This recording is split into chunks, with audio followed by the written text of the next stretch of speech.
This is Nate Harrison, recording in winter of 2004. I'd like to talk about drums, or rather, about a particular drum beat. I'm sure you've heard it dozens of times before. It's a ubiquitous piece of the pop culture soundscape. It's been used as a rhythmic backdrop in everything from late 80s gangster rap to corporate America's recycling hip-hop forms to sell things like Jeeps and blue jeans to suburban America. In fact, just last week, I saw a TV commercial for a pharmaceutical company where this drum beat was used to promote some sort of purple pill. It's been used so much, I might argue it's now entered into the collective audio unconscious, and did so about 3 or 4 years ago.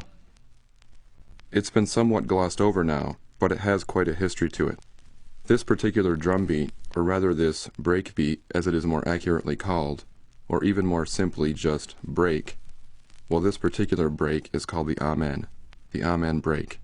Here's what it sounds like.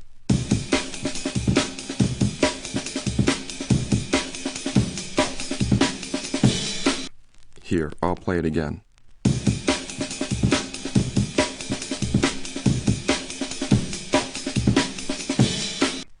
Now this break, despite its popularity and use over the last decade or so in contemporary culture, dates back almost 40 years. The Amen break is a small piece of, and gets its name from, a song released in 1969 titled Amen Brother.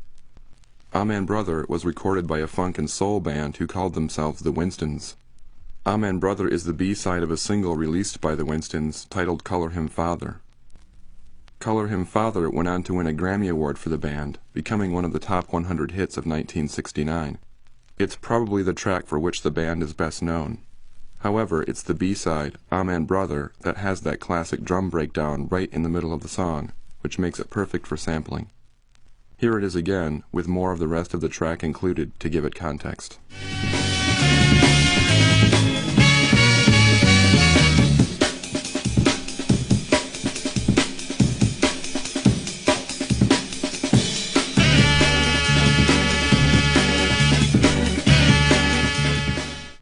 So, Amen Brother was recorded, it was released, it was played, it came and went.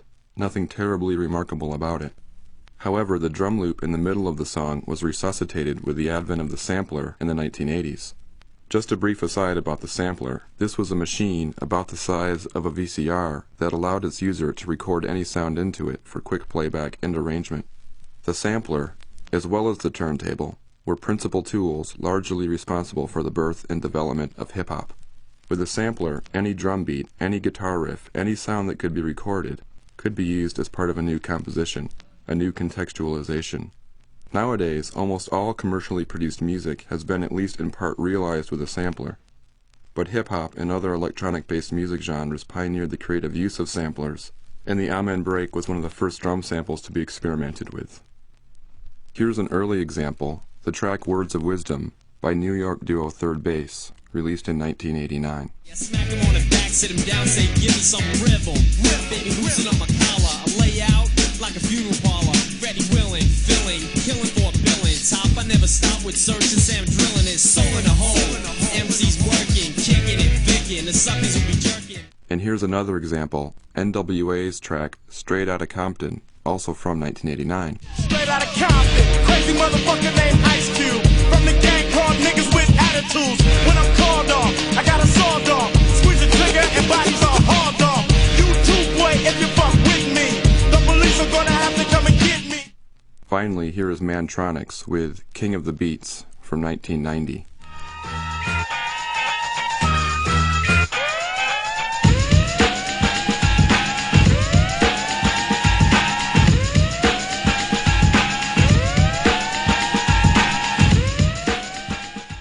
In these cases, a one-bar loop of the Amen was used to create the rhythms. That is to say, it's a fairly straightforward use of the break. As time went on and samplers became more complex, so did their usage. In the UK, right around the time Straight Outta Compton is released, the rave scene there explodes, with musicians and DJs who used samplers in the Amen break to produce hardcore techno, raga jungle, and drum and bass. Jungle in particular, it being an amalgamation of reggae toasting, heavy bass lines, and high-speed breakbeats, centers its aesthetic almost entirely around the deconstruction of the Amen. This was done by slicing the original 6-second sample into its individual drum hits. Each snare drum, each bass drum, the hi-hats, the crash cymbal.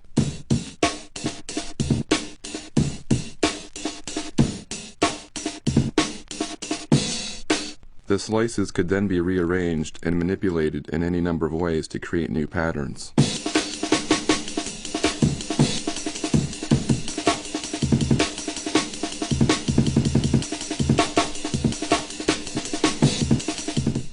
Here's an earlier jungle artist. This is Shy FX's track, Original Nutter, from 1994.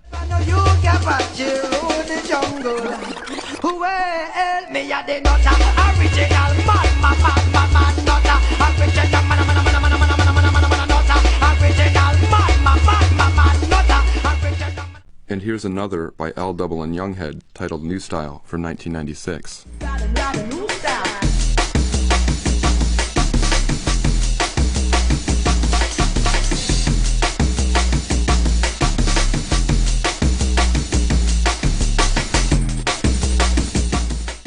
Amen tracks like these were plentiful and easily disseminated to their audiences via acetate test pressings, or dub plates as they're called. These one-off recordings, unlike mass-produced vinyl records that typically had to be pressed in quantities of 1,000 or more, were, and still are, cheap to make and could be cut quickly. A musician could make an Amen track in the morning, get a dub plate cut that afternoon, and have a DJ play it to a crowd that night. Dub plates don't last very long, however, and can only be played about 50 times before they wear out. The recording you are listening to now is an example of a dub plate. In any event, with Jungle's popularity, what you got in reaction was this sort of chin-stroking art crowd who took the Amen as their own in the name of a sort of, as some might say, a highbrow posturing. They proceeded to push the levels of absurdity with its use, really tweaking the arrangements beyond a point of danceability and syncopation, and into a realm of pure fetishization and self-indulgence. Here's the UK's Tom Jenkinson, aka Square Pusher, with the track Vic Acid from 1997.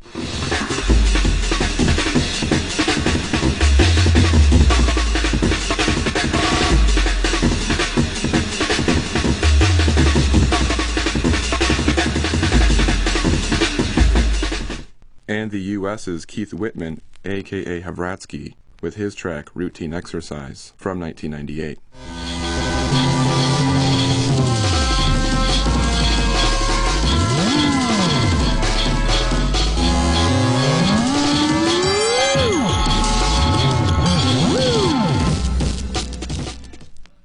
And now, just to fast forward a bit, if you tune in to the internet radio station www.rawgodjungle.com, you'll be massaged by endless permutations of the Amen break, 24 hours a day, 7 days a week. Despite jungle and drum and bass being over 10 years old now, they still have their hardcore fans, even if they base their devotion partly on the nostalgia of the early UK scene. I find this quite interesting. Hundreds of tracks, dozens of DJs, a number of clubs and events, in effect an entire subculture, based on this one drum loop. I mean, based on 6 seconds from 1969. What is it about the Amen break? What's the fascination? Is it the punch of the snare drum? Or maybe the overall groove of the loop? Obviously it seems to have infected a great many musicians. Here's one more example, and a kind of odd one at that. Perry Farrell, as some know as the frontman for Jane's Addiction and Porno for Pyros, making some kind of hybrid rock jungle cover of Led Zeppelin's Whole Lotta Love.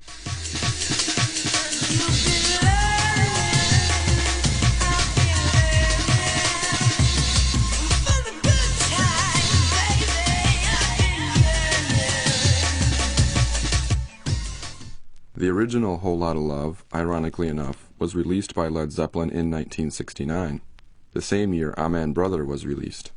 Indeed, the Amen break appears quite adaptable to a range of music genres and tastes. So perhaps an important question is, where are the Winstons during all this? Sample-based music both in the US and abroad mushroomed during the 1990s. Were they around to witness the transformation of their breakbeat from a baby boomer soul groove into a staple for underground electronic music? Did any of the members of the band care about its blatant appropriation, seemingly without consent, by musicians in rave and hip-hop? Perhaps Richard Spencer, a founding member of the Winstons and the copyright holder of Amen Brother, and who interestingly enough left the music biz and later received a PhD in political science, simply didn't care. Perhaps he, like many people during hip-hop's early years, didn't see it and other sample-based music as having any potential beyond a limited underground appeal. During the 80s, when DJs plundered old jazz and R&B records looking for samples, hip-hop in particular and electronic music in general were not the pop phenomena and moneymakers we know them as today. There seemed to be a brief few sort of glory years back then, when the novelty of sampling and the rate at which it was being employed as a new technique grew faster than the rate at which any sort of copyright bureaucracy could maintain the law. Older bits of sampling were appropriated perhaps under the assumption of their being able to be freely used, in the spirit of a pledge to new forms. In other words, sampling was not seen as merely rehashing past sounds, but as an attempt to make new from something old, an artistic strategy as time-honored as creative expression itself. Only when these urban forms began receiving a lot of attention and making a lot of money did people, and more importantly, corporate bigwigs who held the copyrights to much of the back catalog of contemporary American music, start cracking down on copyright violation. Remarkably, though, the Winstons, who by the way do still exist today, although in name only as none of the original members play in the band any longer, never pursued legal action against those hundreds of instances of the Amen break's appropriation over the last 20 years. It seemed the Amen, by the sheer amount of its use by producers and DJs around the world, had entered into a type of public domain, if not legally, then certainly culturally. At any rate, during Jungle's transformation from an underground club status to a more user-friendly electronica, as the media likes to call it, a curious chain of events happened. Advertising agencies, always looking for new angles to help peddle consumer products by tapping into what the kids on the margins are listening to these days, started using breakbeats, including the Amen, in television commercials. For example, here's a Jeep ad running in Southern California right now, promoting their Extreme Jeep Snow event. Nothing handles the winter elements like a Jeep 4x4, except, of course, you. Now, during the Extreme Jeep Snow event, visit your Jeep dealer and get a lift pass to Sugar Bowl, Bear Mountain, or Snow Summit. You'll also get a chance to win a legendary Grand Cherokee. And now, California buyers get 0+ on Grand Cherokee. Now, noticing a rise in popularity in breakbeat music and recognizing a growing market of commercial producers wishing to use the Amen break, third-party companies started selling it through what seemed to be completely legal channels. For example, at the end of the 1990s, a UK company by the name of Zero G Limited started selling Jungle construction kits, sample CDs containing hundreds of breakbeats, including the Amen. Here is their version of it from their Jungle Warfare sample CD, which, by the way, is copyrighted 2002 by Zero G. And here is the original Amen break again, taken from the actual Winston's vinyl release I bought off eBay, copyrighted 1969. I sped the break up slightly to match a jungle tempo.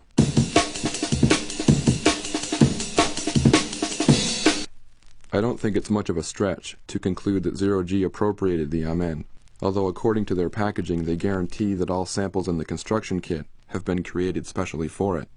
Likewise, nowhere in their literature does it mention any licensing of the Amen from the Winstons. So, here we have two copyrights of the same material. How can this be? Furthermore, while I can use Zero G's version of the Amen to make and sell music, I don't own the Amen sample I bought from them. I only own a license from them to use it. I cannot take their Amen and make and sell my own sample CD kit. Thus, in some ways, the Amen belongs less now to the Winstons and more to companies like Zero G Limited. Why do I bring any of this up? What is significant about the Amen break? I'm talking about it here because I think its story is a good example illustrating the rise and subsequent problematic of digital sampling in relation to today's increasingly stringent copyright and trademark laws. To trace the history of the Amen break is to trace the history of a brief period of time when it seemed digital tools offered a potentially unlimited amount of new forms of expression.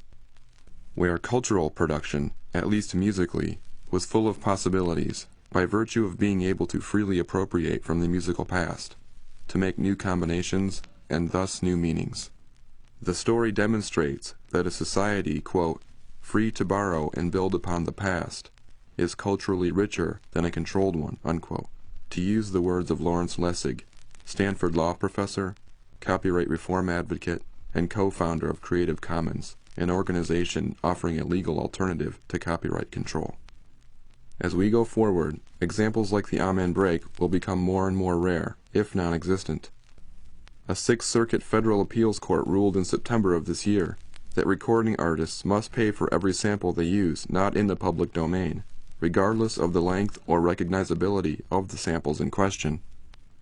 But because of various changes to U.S. copyright laws, for example the Copyright Act of 1976 and the Sonny Bono Copyright Extension Act of 1998, which extend copyrights into the mid-21st century, virtually all 20th century cultural output has been locked away from the public domain, barred from sampling, unless one has deep pockets and expensive lawyers.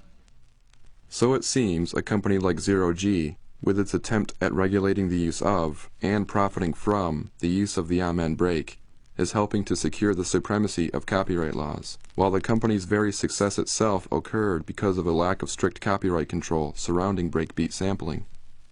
In other words, not only does the innovation within culture grow when copyright is flexible, so do its markets and capital.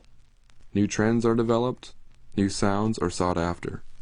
New releases are anticipated and become hugely popular, perhaps even selling out. New stars are born and new fan bases are created.